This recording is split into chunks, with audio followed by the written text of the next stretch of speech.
Martin County's growth and development is among the fastest in the state, according to published facts and figures. Since 1972, Florida's population has grown 150%, while Martin County's population was even more explosive, growing 425% during that same period of time.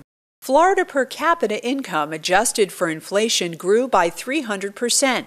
In Martin County, it rose from $4,211 in 1972 to an estimated $58,712 in 2010. Florida employment grew by 190%.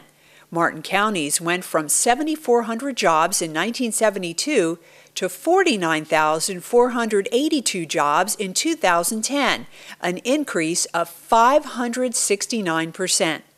An ongoing debate about Martin County's economic development prompted 1,000 Friends of Florida's CEO to compare the numbers and then publicize them through a letter to the editor. I thought, given the continuing debate, I think statewide, about what growth management has or hasn't done, I was interested in seeing how Martin County stacked up against the state during the same period of time.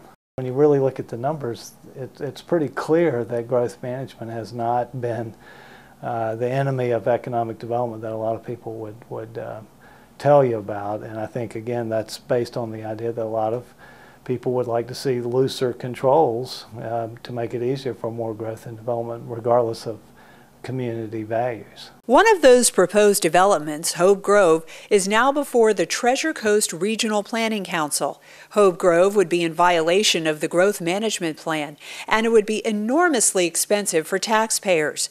The project calls for 4,300 homes on almost 3,000 acres with 3.9 million square feet of space for mixed use, research, and education. For many, the real question is, how much will this cost taxpayers? The project would require additional roads at a cost of $220 million. That's just for the roads, and taxpayers would foot the bill for most of it.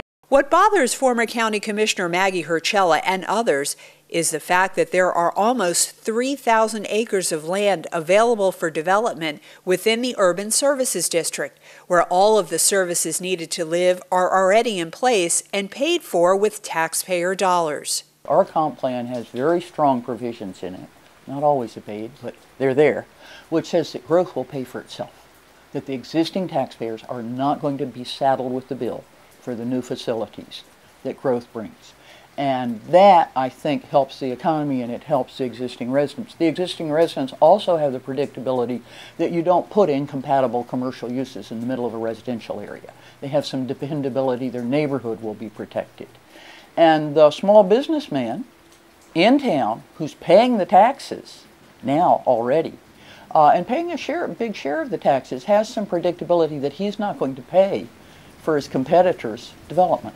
We have had numerous small businesses locate within the urban service boundary since the comp plan was approved. It can work. It does work in Martin County.